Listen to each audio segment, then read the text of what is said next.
Good morning eighth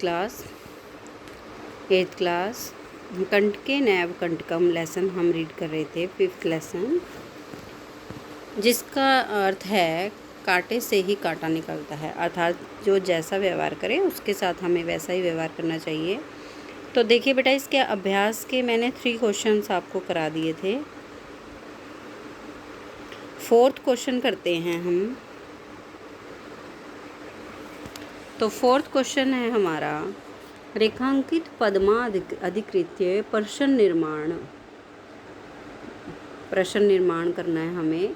जो रेखांकित मतलब अंडरलाइन है जो वर्ड्स। फर्स्ट है, व्याधः व्याघ्रम जालात् बहिः निरसारयत्। व्याधः शिकारी, व्याघ्रम बाघ को जाल से बाहर निकालता है। तो क्वेश्चन क्या बन सकता है अगर ये वर्ड ना हो तो, शिकारी बाघ को कहाँ से बाहर निकालता है। तो कहाँ वर्ड के लिए हम क्या लगाएंगे? कस्मात। देखिए, कहाँ वर्ड के लिए हमने क्या लगाया? कस्मात। ठीक है बेटा।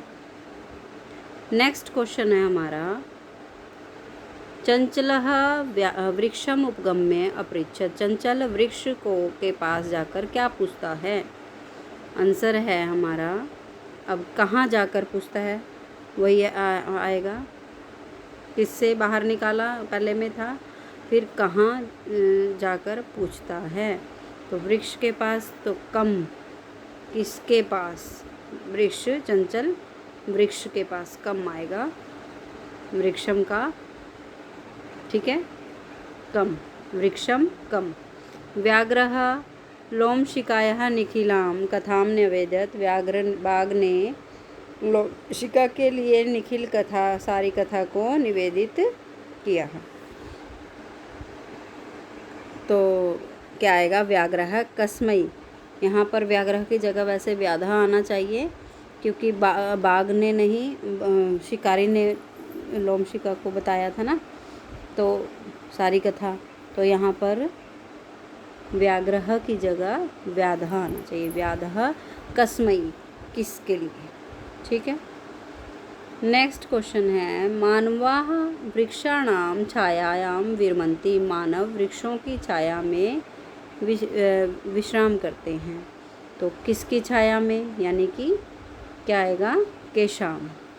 वृक्षाणाम की जगह क्वेश्चन क्या बनेगा? केशाम। बाकी सारा एज इट इज़ है।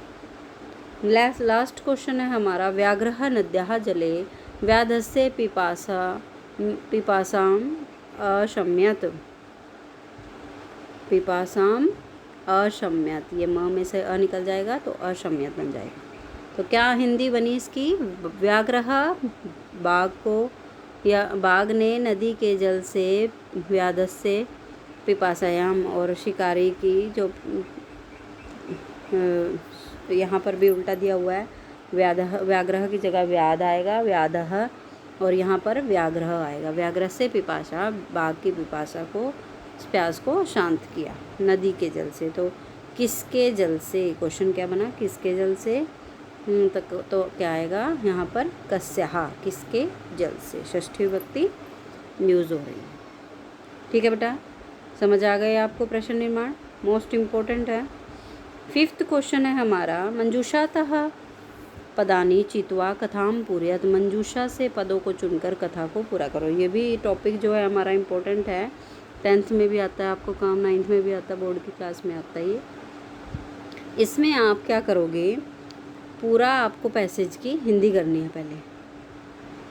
तो एकस्मिन् वने एकः डैश व्याघ्रः आसीत्। एक मतलब बाघ, सॉरी यहाँ पर व्याध ही आना चाहिए, शिकारी था। स एकदा व्याधेन विस्तारित है, बाघ से विस्तारित बद्धे अभवत। उसने जाल में बंधे बाघ को देखा या बांधा हुआ था। स बहु प्रयासः, उसने बहुत प्रयास किया। डैश किंतु जलात् मुक्त न अभवत, किंतु जाल से मुक्त नहीं हुआ। साथ के साथ वने एकः डैश आसीत्, वृद्धः बाघः व्याघ्रः आसीत्, हो सकता है। ठीक है, तो यहाँ पर क्या आएगा?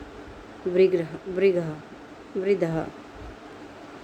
ठीक है, आंसर में देख लीजिए आप, वृद्धः।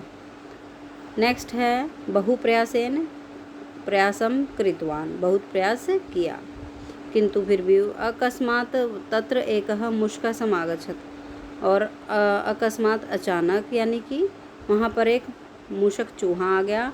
बद्धः व्याघ्रः बाघ को दृष्टवा देखकर, क्या आएगा? दृष्टवा स तम अवदत्, वह उसे बोला, अहो अरे आश्चर्य है, भवान जाले बद्धः, आप जाल में बंधे हुए हैं।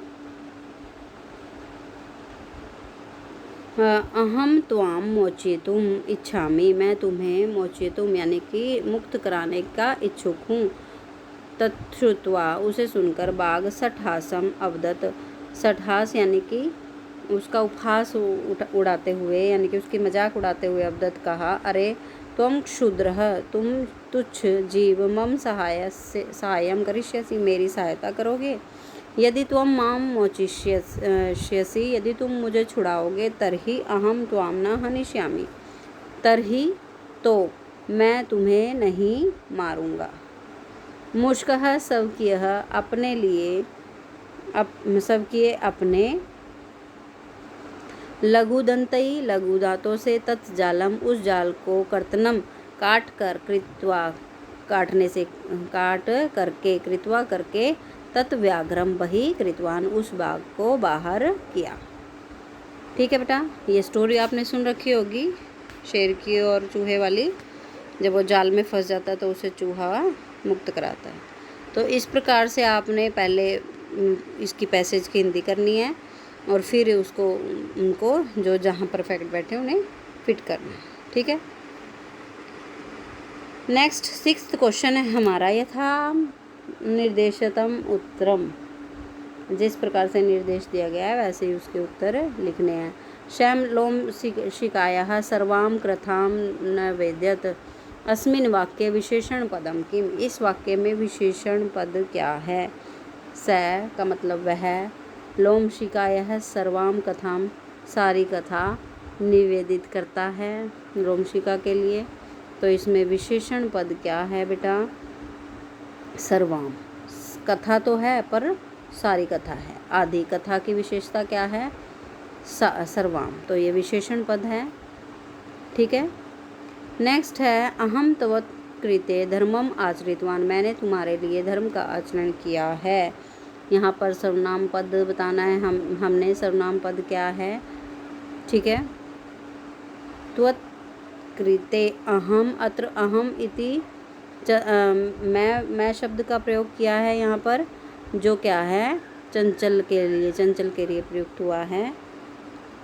ठीक है, सर्वः सर्वार्थम, यहाँ पर अहम का ही पूछा है उसने, वैसे त्वत् भी सर्वनाम पद है लेकिन उसने ये पूछा है कि अहम इति सर्वनाम कस्मै प्रयुक्तम, किसके लिए प्रयुक्त हुआ है?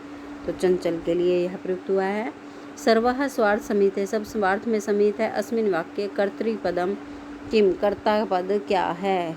कर्ता कौन है? सर्वः, सभी क्या हैं? कर्ता हैं। ठीक है, देखिए आंसर है भौतिक वाक्य कर्तृपद सर्व इति। ठीक है, नेक्स्ट है स सहसा चंचलम उपसृत्य कथयति, वाक्यात एकम अव्ययपदम चित्वा, अव्यय पद चुनना है।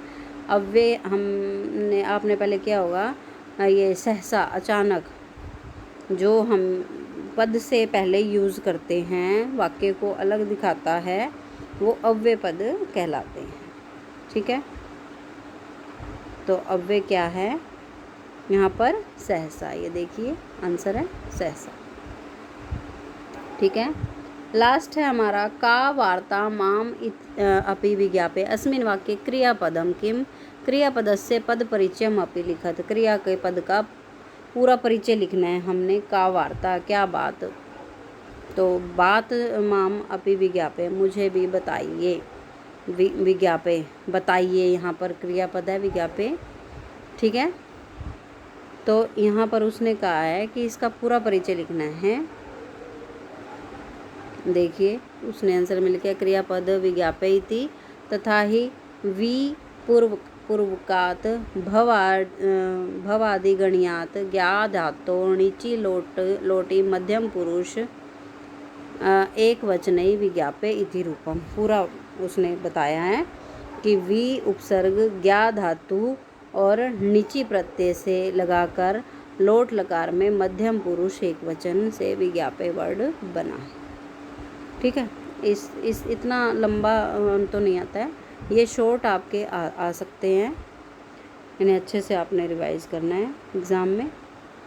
नेक्स्ट है आपका ये माता और स्वश्री की शब्द रूप। ये स्क्रीनशॉट ले लें, इसका सेम ही लिखा जाएगा। जैसे माता का है प्रथमा, वैसे ही स्वश्री का आपने लिखना है। जैसे स्वश्री की ये सप्तमी विभक्ति और षष्ठी लिखी हुई है, वैसे ही आपने मातृ की लिखनी है। ठीक है, जैसे मातृ है तो स्वसा लिखेंगे यहाँ पर, स्वस्रो स्वस्र है, सेम। री को हटा के इन्होंने अगर आ की मात्रा कराया तो आपने भी यहाँ पर ऐसे ही करना है, सेम। ठीक है, बिल्कुल सेम वैसे ही होगा।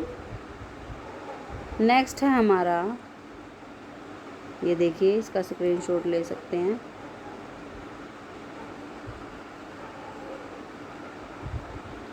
हमने इसमें धातु और प्रत्यय लिखने हैं। धातु कौन सी है और प्रत्यय कौन सा है। देखिए गंतुम में गम धातु है और तुमुन प्रत्यय। द्रष्टुम में दृश्य धातु है और तुमुन प्रत्यय ऊ की मात्रा और म जहाँ पर होगा वहाँ पर तुमुन प्रत्यय होगा। ये याद रखना है आपको। ऊ की मात्रा या तुम लास्ट में होगा तो यहाँ पर तुमुन प्रत्यय होगा। ठीक है, करणीय पातुम में फिर पा प्लस तुमुन प्रत्यय। खादितुम में भी खा प्लस तुमुन प्रत्यय। ये जो करणीय और कृत्वा है इनमें डिफरेंट है प्रत्यय, तो देख लें कौन सा प्रत्यय है। ये देखो पा में पिब, अच्छा करणीय में क्री प्लस अनियर प्रत्यय। पा तुम में पिब प्लस तुमुन प्रत्यय या पा प्लस तुमुन प्रत्यय भी हो सकता है। खादी तुम में खाद प्लस, कृत्वा में क्री प्लस, ये गलत लिखा हुआ है, कत्वा प्रत्यय आए। ठीक है, इसको ठीक कर लें, कत्वा प्रत्यय, क्री प्लस कत्वा प्रत्यय। तो ये आप एक्सरसाइज आज कंप्लीट हो गई है। इसको आपने अपनी नोटबुक में लिखना है और याद भी करना है। ओके।